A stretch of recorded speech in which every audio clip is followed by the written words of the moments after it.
Senator Art Haywood, Democrat from Philadelphia and Montgomery County, you met with students to find out about hate speech on campus. Why explore this subject, Senator? Thank you so much. I read an article in the Philadelphia Inquirer in 2020, September, where students at some of the Apache schools, state schools, Kutztown, Shippensburg, and the like, were complaining about harassment on campus. And so I contacted many student unions through my office to find out if the individual stories were common, and they said they were. And so it began an effort to try to advocate for these students because they complained about being called the N-word on campus, in dorms. They complained about being Zoom bombed. At that time, there was a lot of Zoom meetings with racial slurs and other harassment on campus. So we took these concerns seriously and began to hear from students and spent the last 18 months going to each of the campuses, talking to students about their experiences. And Senator, how did you decide on which campuses to visit?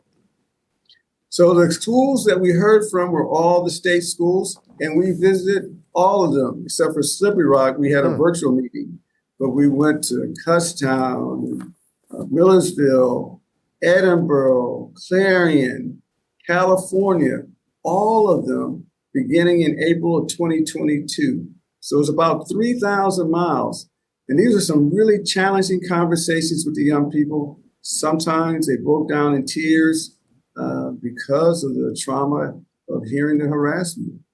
Well, certainly, Senator, this could be a sensitive subject for students. So how were they encouraged to speak up? So we were very fortunate to have some student leaders who were already in leadership groups on campus. We had meetings with them that were without anyone from the administration, so they knew they were in a secure conversation. Now, the conversations were about an hour and a half or so. Chad Lassiter, who's the executive director of the Pennsylvania Human Relations Commission, he went with me on all these tours, and he was a facilitator and able, because of his academic training and having been a college professor, to help the young people feel that they could say what was important to them. And I believe we heard much of what was accurate. Now, it's not that we heard from every student on all the campuses, but we invited students, many of them student leaders, and they did share what was important to them. And I cannot thank these student leaders enough for having the courage. I remember one student shared with us that he was told to go back home. He was from Pennsylvania. So we heard a number of incidents of harassment.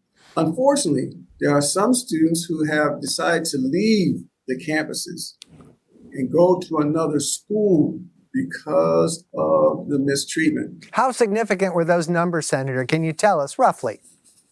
Yeah, so there were several students, there were at least a half dozen who said they knew people who had left. Now, we were only talking to students who were present. I can tell you that in my district in Northwest Philadelphia and Eastern Montgomery County, I know some parents of students who have said to me that they left the campus because of racial harassment. And I do want to be clear, I've heard complaints about a number of schools, not just the state schools, the Penn State campus, the main campus, and some of the branch campuses. And what we know and what we've heard is that the towns in which these schools are located can often be hostile. Pennsylvania has one of the largest groups of hate organizations, according to the Southern Poverty Law Center. And so if you're in a town where there's a hate group present, it can be very, very dangerous. We heard about an instance in Mansfield University where the Ku Klux Klan, or the Nazis, some combination of Nazis and Klan, marched through the campus. Now, these were not students marching through the campus. These are townspeople marching through the campus. The students shared with us that these were folks who said they had some kind of Nazi emblems on. So that's very challenging for students to absorb. And that's got to be a serious disruption to their education. Did they talk about that during their testimony? They did. And so one of the challenges they said was they wish they had known ahead of time so they could have gone home for the weekend and not having to endure that episode. It affects their concentration in class. Some students complained about not being called on in class or raising their hand and as the professors ignoring them. And so they did have some clear testimony about the impact on their matriculation. Now, we have a report that will be released shortly that details the broad range of what students shared with us.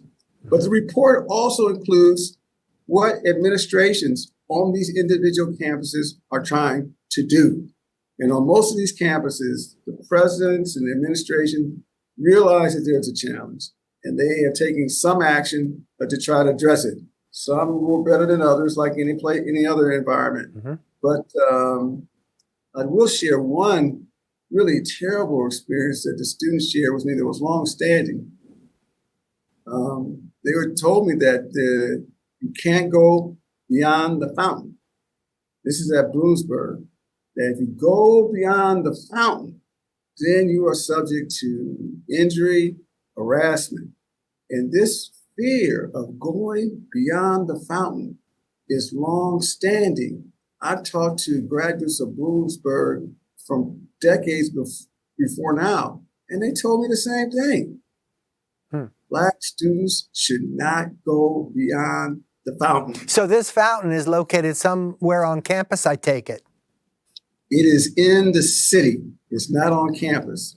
So this is part of the challenge of these young people. There are cities that are hostile. So no, the fountain is in the city. If you go beyond it, you're going into a neighborhood where you put yourself at risk. That's a scary situation. Were some campuses willing and able to take action immediately after you had your hearing there? Yes, some of the schools did follow up immediately with some remedies. I need to hesitate in giving the full explanation since much of this is in the report, and we don't really want to release the report on this program. But yes, some of the schools took immediate action. Let me share one that was very briefly. So at one campus, they have ethnic days for dinners.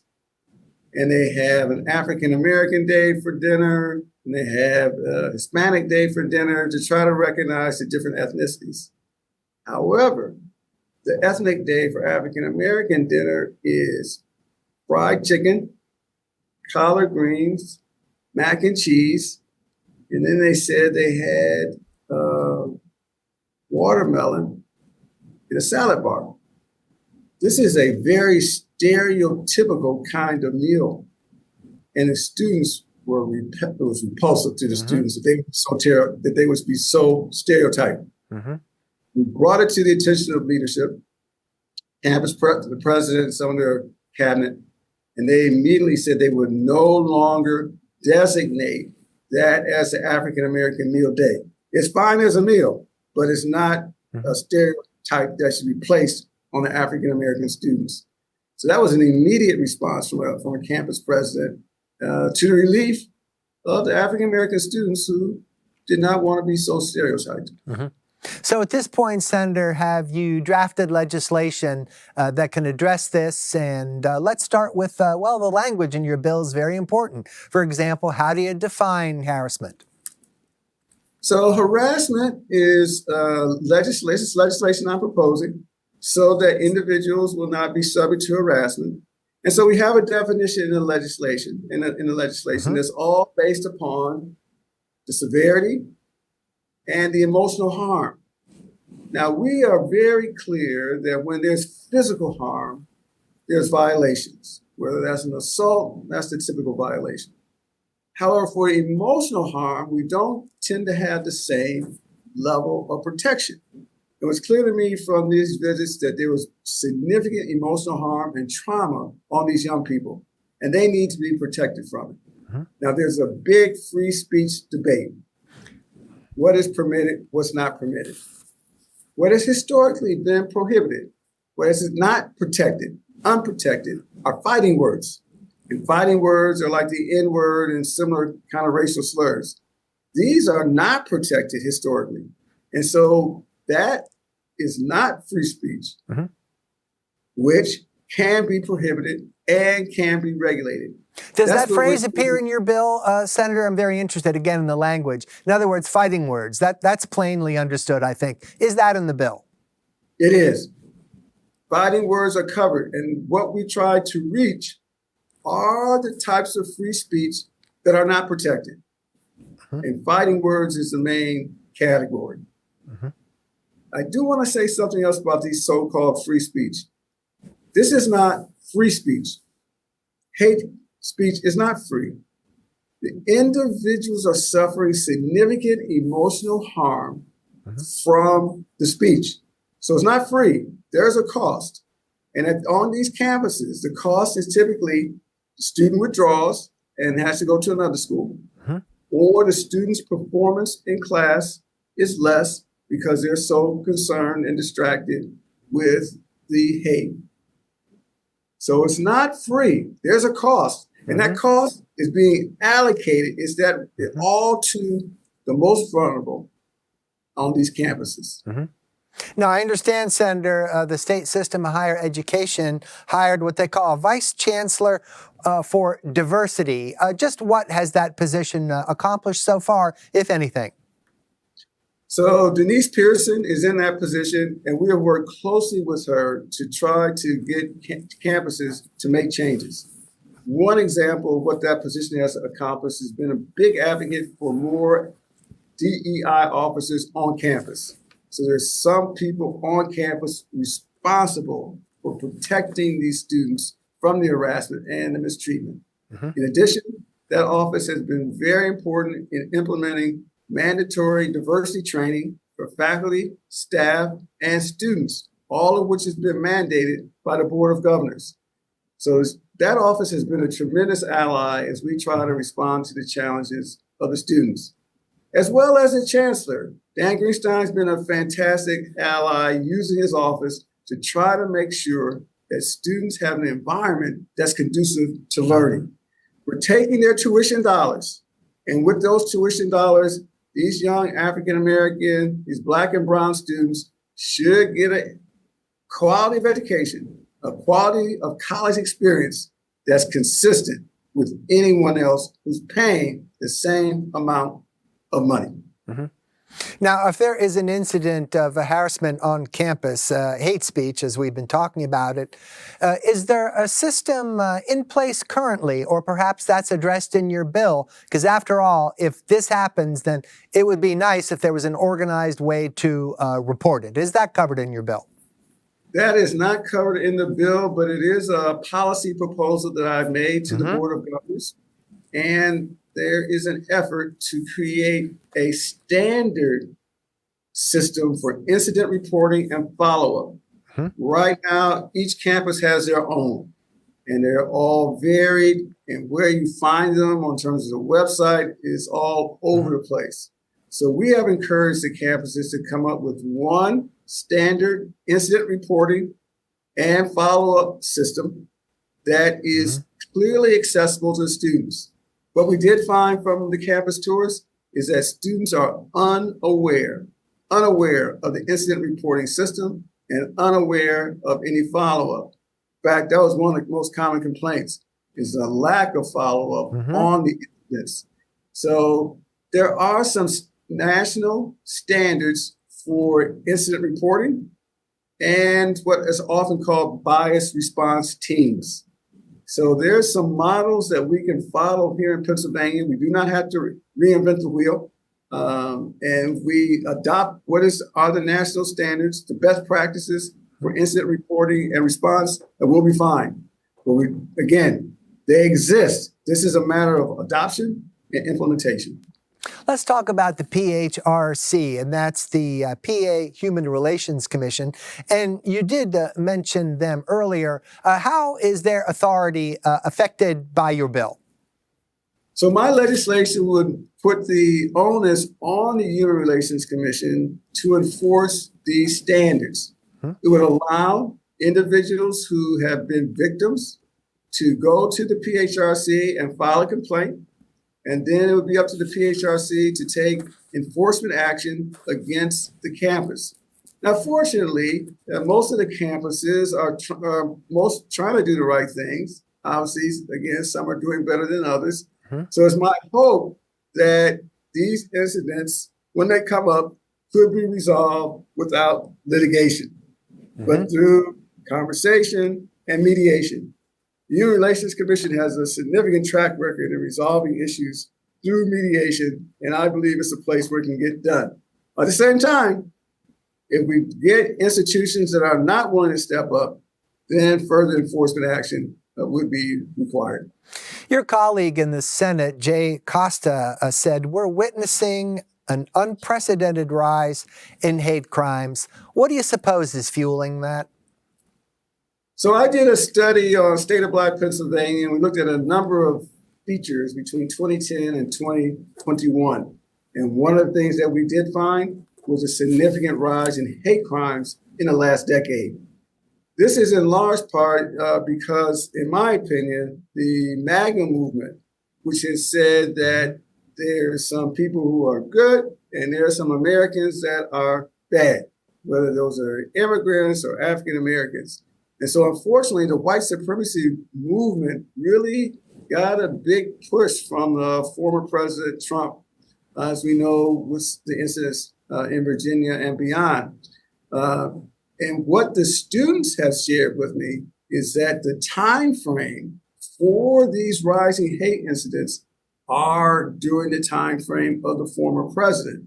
And so there is some correlation between the two, including seeing Confederate flags on campus, which is obviously an insult to anyone, because the Confederacy is all based upon preserving the enslavement of African Americans.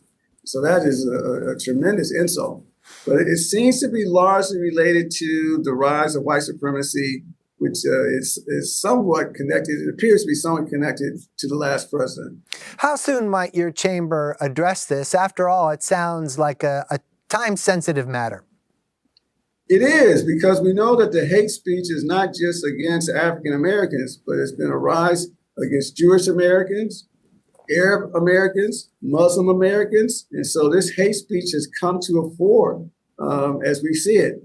Now, much of the hate speech that we see most recently is related to the war in the Middle East. But we know anti-Jewish hate speech has been going up year after year for the past several years, even without the crisis in the Middle East.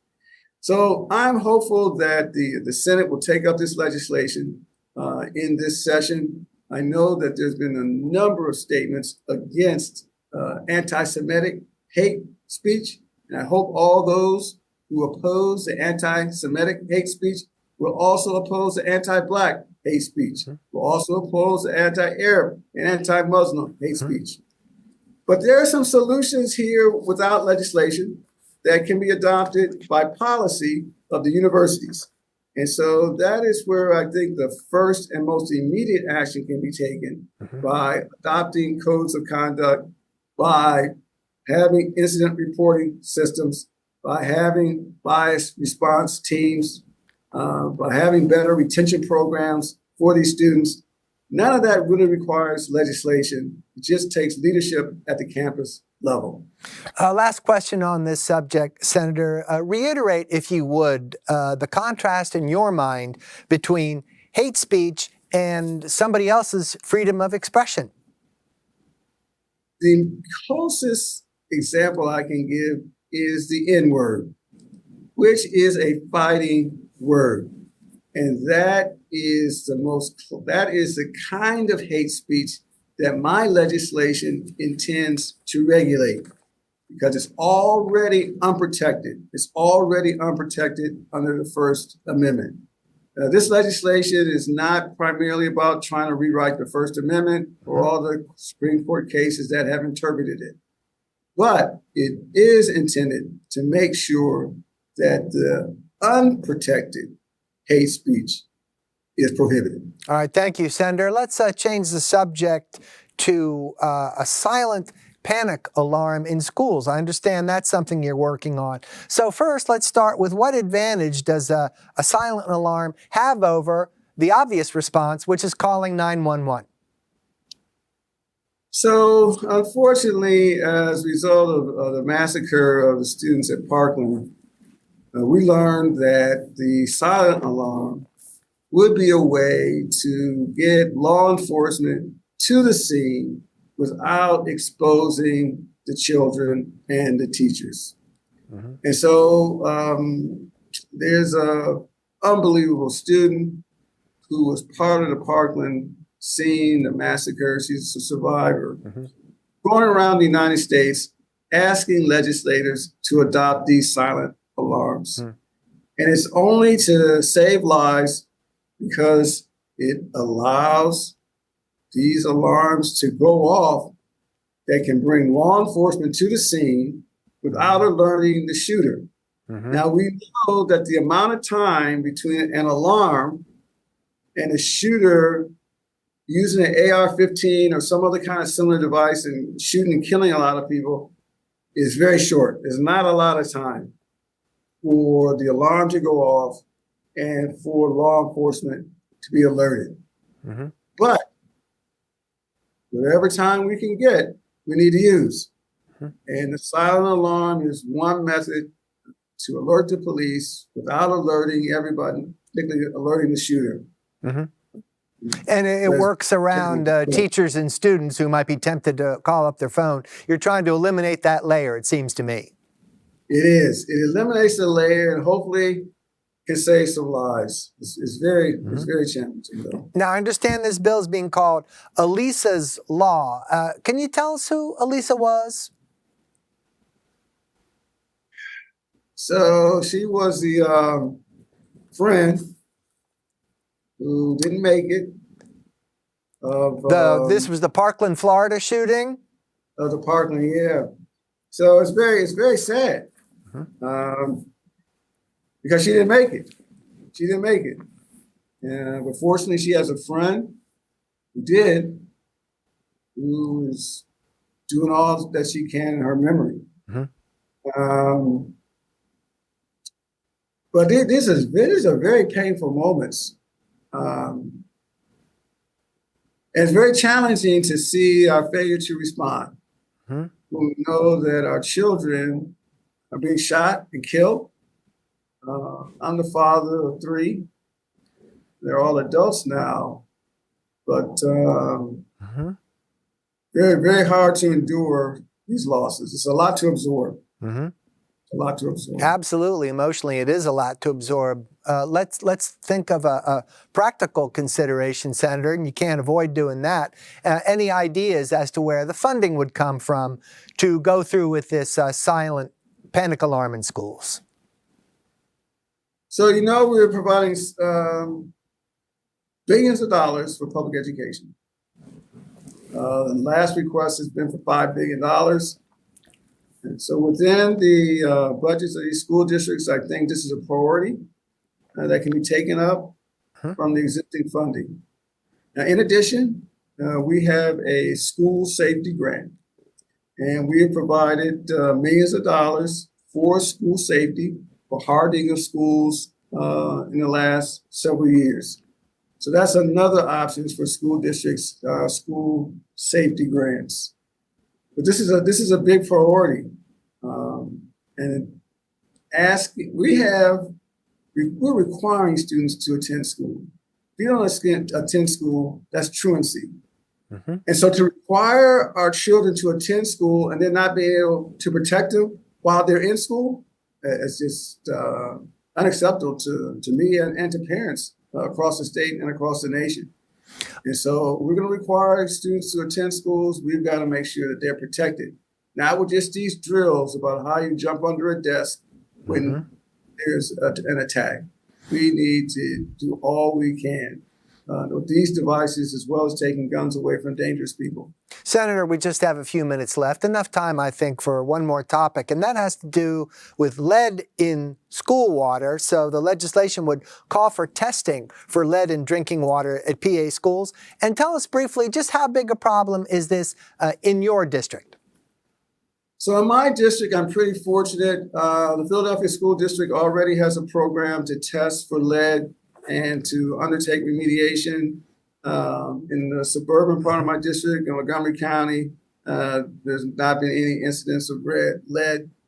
So this is more a statewide issue than particularly in my district. Now, I will say this. In my district, even though there's some efforts to manage lead, particularly in Philadelphia, there are many filtration devices, water fountains, where there's still risk. Right. And so this legislation calls for filtration devices so we can get the lead out, and that's critically important. And as I said, similar to the situation with sending our kids to school and them, they still be threatened by someone with a gun, they're required to go to school. And you drink the water, and then the water can give you the mental deficiencies that come with lead poisoning. That's unacceptable. And I know some people are now doing bottled water, but I don't know if you saw a recent report about plastics in bottled water. So I think our key challenge is make sure you get the lead out. The filtration of devices will do that without having to replace all the pipes, which is enormously expensive. So these filtration devices are a cost-effective solution for clean water. And delivering clean water to a second grader, a fourth grader, a fifth grader, that's got to be a minimum standard for what we expect out of our school districts. Senator, any interest from leadership in addressing this soon? We have bipartisan support in the House, and we have bipartisan support in the Senate. So these are significant advances. Several years ago, I got legislation into the fiscal code that encouraged school districts to test for water. And this is the next step. More than just encouraging it, this would be a requirement. As well as we are, in the Senate at least, looking at some sources of money to provide some relief for school districts. And we do want to reduce the duty, reduce the obligations. Some people have called this an unfunded mandate. Now, this is saying our children should drink clean water. I'm not even sure why this has to be a mandate, but if it is an unfunded mandate, it is certainly one that's required. Senator Art Haywood, Democrat from Philadelphia and Montgomery County, thanks for your time. Thank you. Take care.